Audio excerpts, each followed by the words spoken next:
This weekend, only at Macy's, it's our lowest prices of spring. How low? Diamond rings, pendants, and earrings, only $399, originally $1,500. Ninja blenders, now $89.99. And $395 men's designer suits, only $99.99. So if you're wondering why you should shop Macy's lowest prices sale, well, the name pretty much says it all. It's our lowest prices for one weekend only. Starts tomorrow at Macy's. Savings off already reduced prices. Exclusions apply. It was a quiet night on October 11th, 1973 in Pascagoula, Mississippi.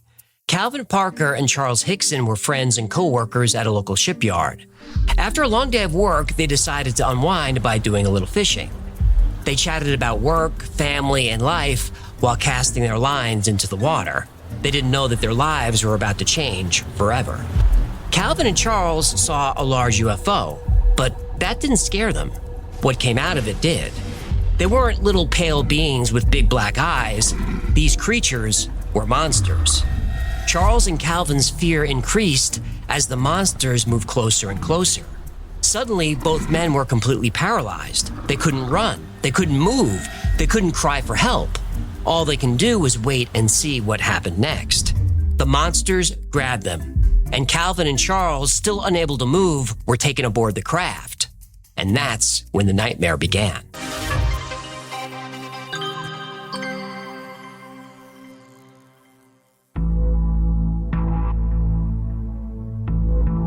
Charles Hickson and Calvin Parker were co-workers at a shipbuilding company.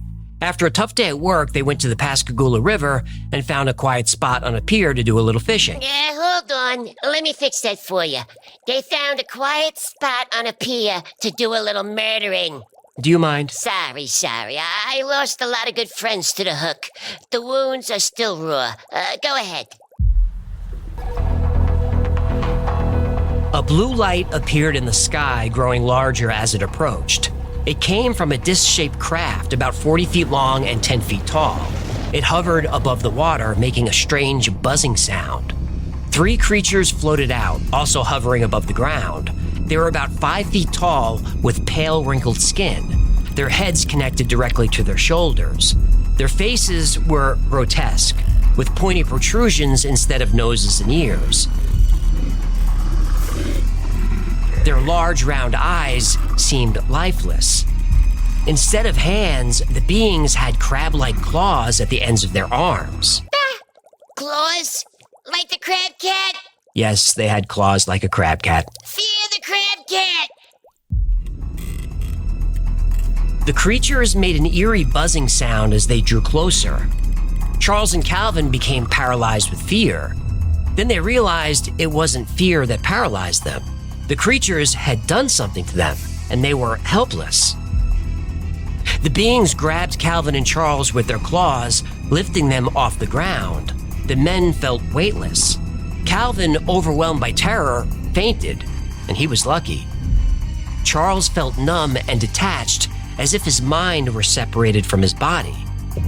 The beings carrying Charles and Calvin started floating back to the craft. As they approached the ship, a section of the hull rippled like water. The metal vanished, creating an entrance. Charles was paralyzed and could only move his eyes, which were now assaulted by blinding light. Charles's mind was racing. He couldn't move. He couldn't see. He was trapped. He could feel the creatures surrounding him. As cold claws pressed against his skin, he closed his eyes and prayed that this was all a dream. He prayed to wake up. His prayers went unanswered. This was no dream.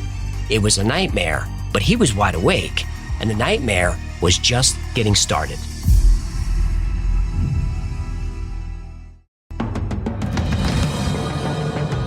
Calvin woke up on a flat metallic surface inside the alien craft.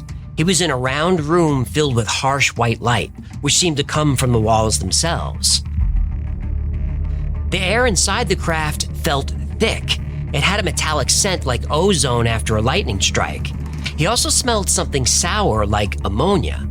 As Calvin's eyes adjusted, he realized he wasn't alone. A female alien stood over him. She looked different from the others, more humanoid with large almond-shaped eyes and delicate features.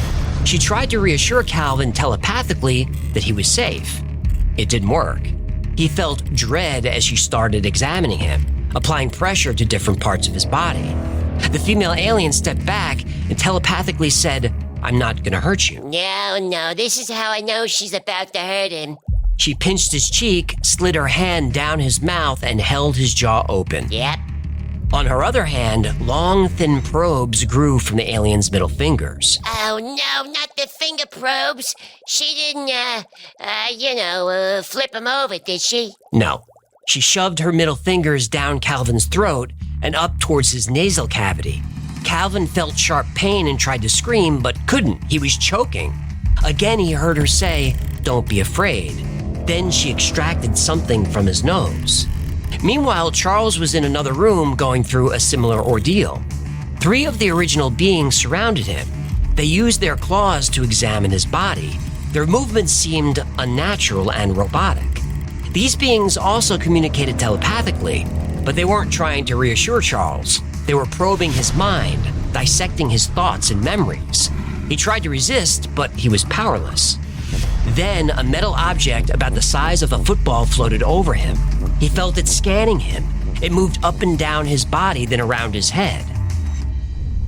While Charles and Calvin were undergoing their procedures, they saw other beings moving around, performing tasks. A few beings were still and silent, observing them intensely. There were consoles around the rooms. Each had blinking lights and projected holographic symbols in the air. The symbols reminded them of hieroglyphics. They moved and changed shape as the aliens did their work. Charles and Calvin also felt that the craft was more than just a machine. It felt alive and sentient and aware of them. They could feel it observing them and probing their minds. The craft emitted a strange, rhythmic buzzing sound that was so disorienting they had to resist the urge to vomit. Oh, that's how I feel when I listen to K-pop. It was becoming too much. The symbols floating in the air, the sounds, the lights, the smells. The entire experience was a twisted nightmare. The human mind was not designed to comprehend any of this. Calvin, still being examined by the female alien, felt himself passing out again. As his consciousness began to fade, images flashed through his mind. Hundreds, maybe thousands of human faces, all with the same look of terror and confusion. Then it hit him. Calvin and Charles weren't special, and this situation wasn't unique. This living nightmare was more common than anyone thought. The last image that flashed through Calvin's mind was the female alien's eyes. She was trying to tell him something important. But before Calvin could understand, everything went dark.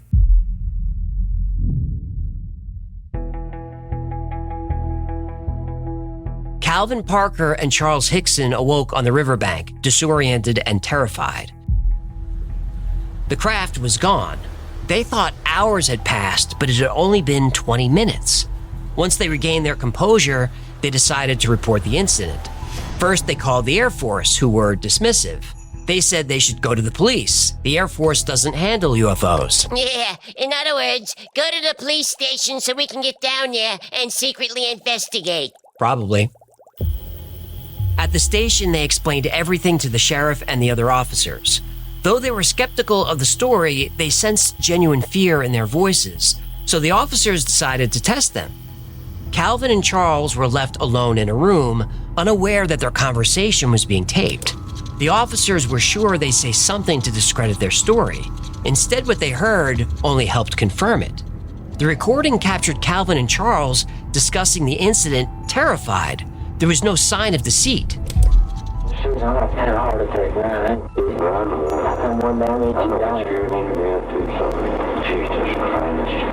I'm so down bad back and nobody's leaving. That's what I thought. I had been through enough of hell on this earth, and now I gotta go do something like this. The recording, now known as the secret tape, became a key piece of evidence supporting the men's claims. Calvin and Charles clearly believed every word of their story. Many people were convinced that something extraordinary happened on the Pascagoula River that night. Meanwhile, other witnesses reported strange lights in the sky. Official records show over 50 separate calls to the police that evening. Many of them saw a large oval craft with blue lights on it, just as Calvin and Charles had described. The news spread quickly. The media, UFO believers, and skeptics descended on the small town like a hurricane, with Calvin and Charles at the center of it all. This publicity also brought scrutiny, but both men passed lie detector tests several times. Never take a lie detector test. That's probably good advice. The incident affected the men differently. Charles continued speaking publicly about the encounter. Calvin struggled with PTSD and wanted to stay out of the public eye. However, the Pascagoula UFO incident had an unexpected but profound impact. It brought attention to the fact that alien abductions were much more common than anyone could possibly have imagined.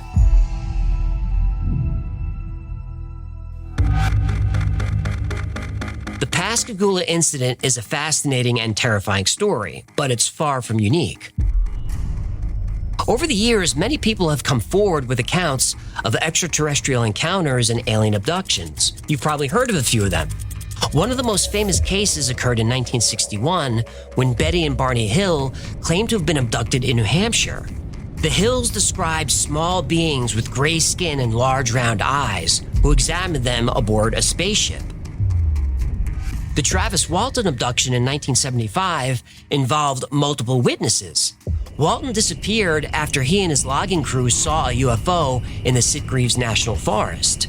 His co-workers saw him get struck by a beam of light from the craft, which then disappeared along with Travis.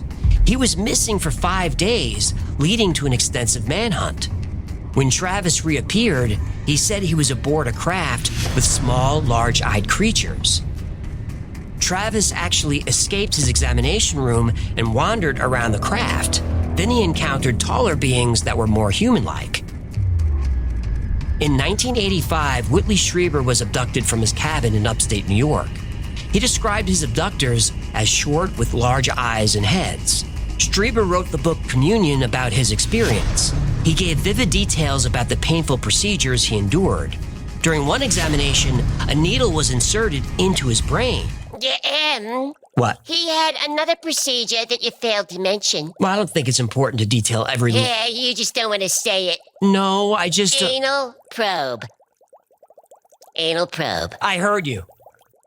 Anyway, Communion became a bestseller and renewed public interest in alien abductions. It was even made into a movie. Yeah, but not a very good one. True, Communion wasn't a great movie, but it stars Christopher Walken and he's fun to watch in anything. Yeah, that movie needed fewer anal probes and more cowbell. Agreed. Yeah. The Allagash abductions in 1976 involved 4 men on a camping trip in Maine. They were taken aboard a craft and examined by beings with large heads, long necks, and slim bodies.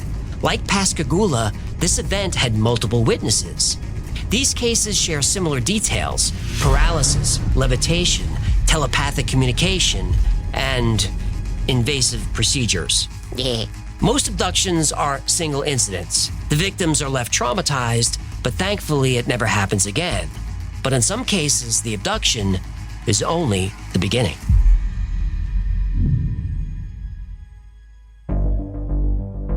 Charles Hickson's Pascagoula incident was just the beginning. He had several more alien encounters in the following years. In January 1974, a female entity visited his home. He described her as tall and beautiful, with pale skin and large almond-shaped eyes. Oh, he called a service? No, she came on her own. To do what? To deliver a message of peace and cosmic unity. Oh, he should have called a different service. Charles continued having encounters through the early 1980s. They ranged from brief UFO sightings to physical contact with many different races of aliens. Most aliens expressed concern about Earth's environment and pollution. How do you say, how dare you, an alien? They also worried about nuclear weapons. Some mentioned free energy. One group claimed humans were placed on Earth as an experiment. Another showed Charles visions of their homeworld and advanced technology. In 1983, Charles said he received an alien implant to track him and monitor his health. These encounters made Charles well known in the UFO community. As his stories grew more elaborate, they became controversial. Some dismissed his claims as attention-seeking, Others believed aliens were especially interested in Charles. One thing bothers me about his stories. When challenged in interviews, he often said, "Oh, I answer that in my book." There's always a book, isn't there? There's always a book.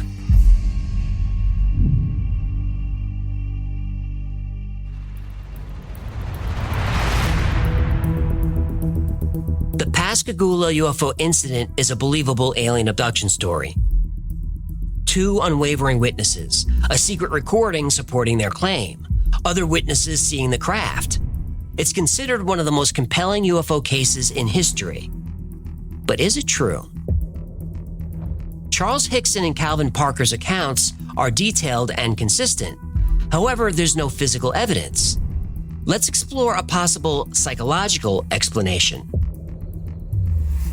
Hypnagogic hallucinations are vivid experiences that occur between wakefulness and sleep, and they feel completely real.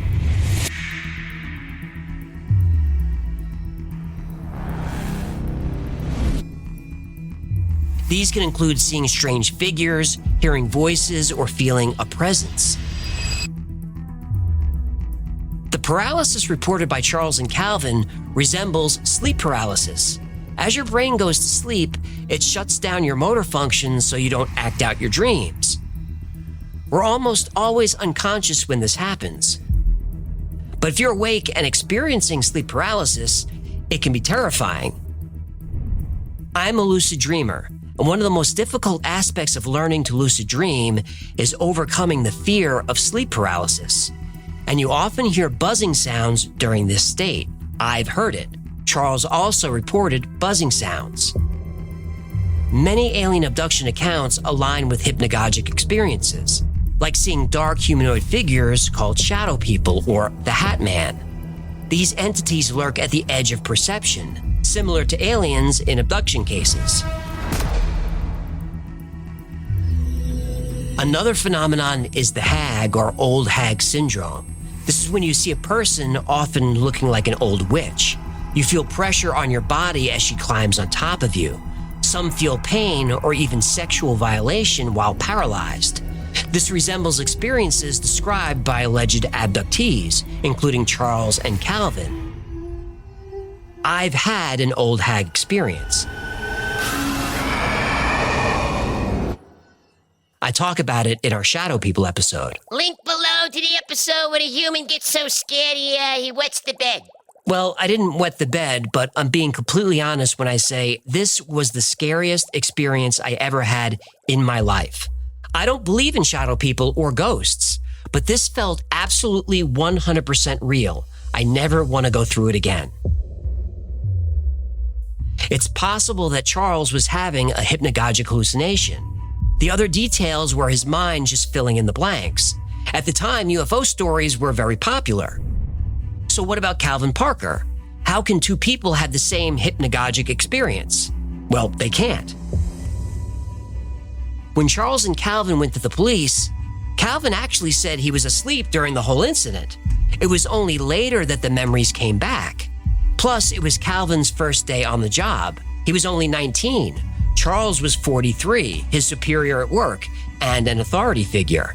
Now, I'm not saying Calvin lied, but human memory is unreliable. If you hear the same story over and over, your brain can create actual memories of that story, whether you experienced it or not. Calvin was actually hospitalized for a few weeks after the incident due to stress, and a few more times in the following years. And by the way, the men were doing a little bit of drinking before the incident, and a lot of drinking after. And Charles's story changed over the years. He added more details, and of course, he released a book. Now, Calvin stayed out of the spotlight for about 20 years, but then he started speaking publicly, and then he released a book. There's always a book. Now, we do have about 50 reports of strange objects in the sky with blue lights, but most of those reports came after the media coverage, but not all of them. There are plenty of reasons to be skeptical of this story, but there are also plenty of details that remain unexplained. I doubt Charles had all those additional encounters, but I believe he thought the first one was real. Both men were psychologically traumatized. Now, maybe it was imagination, but it doesn't matter. The trauma is real. I have experienced the terror that can occur in that sliver of time between wakefulness and sleep. I was traumatized that night. Maybe it was just imagination. It doesn't matter. The trauma is real. There are many people who believe they were abducted, assaulted, and violated by some otherworldly presence. Maybe it was aliens, an evil spirit, a demon, or a shadow person, and they suffer for years because of it. And if you're one of those people, I know you've been dismissed. I know people don't believe you. But even if it was just your imagination, it doesn't matter. The trauma is real. But now you know that in that fraction of a second, your mind can conjure a nightmare that can torture you for life. And maybe knowing that this phenomenon exists can give you just a little bit of space to start healing. It will take a little patience and a lot of courage, but I promise you, you have the strength to finally find peace.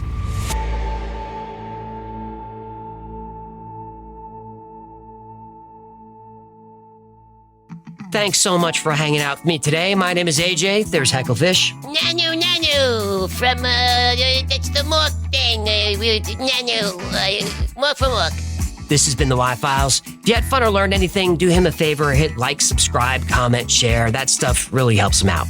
And like most topics we cover on the channel, today's was recommended by you. So if there's a story you'd like to see or learn more about, go to theyfiles.com/tips. And remember, the Y-Files is also a podcast. Twice a week, I post deep dives into the stories we cover here on the channel. I also post episodes that wouldn't be allowed on the channel. Those are the naughty ones, and they're called Unredacted. The podcast is surprisingly called the Y-Files Operation Podcast, and it's available everywhere. Now, in between episodes, you may be craving some more Y-Files, or you might not be. But if you are, check out our Discord. We have over 50,000 members, so 24/7, there's somebody on there, and they're talking about the same weird stuff that we do here. It's a great community, it's really supportive, it's a lot of fun, and it's free to join. If you want to know what's going on with the Y-Files at any given time, you can check out our production calendar. That's at theyfiles.com/cal. There we post our episode schedule, upcoming podcasts, live streams, possible meetups, everything. Special thanks to our patrons who make this channel possible. Every episode of the Y-Files is dedicated to our Patreon members. You've noticed that over the years, the episodes have gotten longer. The production quality has gotten better. That is because of our patrons. I cannot thank you enough. If you'd like to support the channel and be part of this amazing community, consider becoming a member on Patreon. For as little as $3 a month, you get access to perks like the videos early with no commercials, access to merch only available to members, plus you get 2 private live streams every week just for you. The whole Y-Files team is on the stream, and you're welcome to turn on your webcam, ask a question, suggest a topic, talk about anything you like. You don't have to put your camera on. You can just talk with audio, or you could just hang out in the audience and watch. It's a lot of fun. There's not a lot of people there, and it's a chance to get to know us as human beings. I think it's the best perk of being a patron. Another great way to support the channel is grab something from the Y-File store. Grab yourself a Hecklefish t-shirt or one of these coffee mugs that you stick your fist in. That's got my face on it for fisting or drinking a beverage. Or grab a hoodie or something my face on it. Oh, don't forget we still got these squeezy animal Hecklefish talking toy doll toys. Those are the plugs, and that's going to do it. Until next time, be safe, be kind, and know that you are appreciated.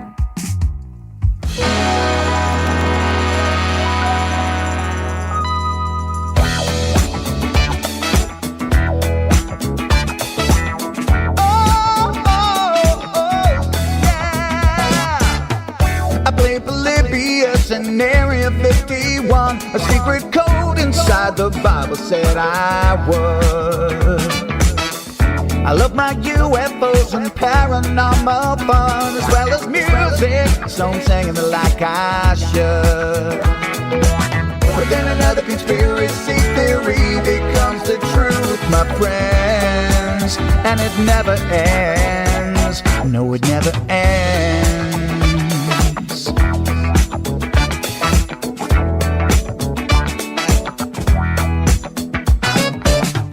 I feel the crap cat and got stuck inside Mel's hole with MK Ultra. I'm being only too aware.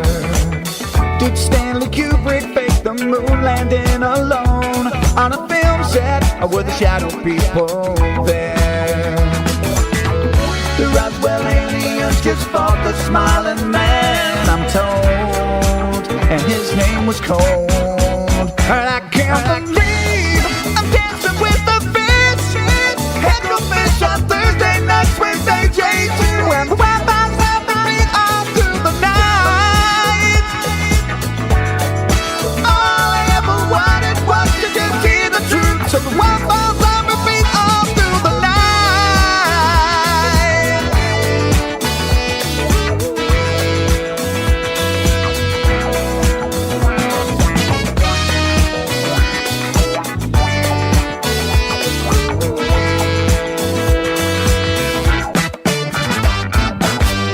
The Mothman sightings and the solar storm still come to Agatha, the secret city underground. Mysterious number stations, planets Earth 02, Project Stargate, and what the Dark Watchers found. We're in a simulation, don't you worry though. The Black Knight satellite, it told me so. I can't believe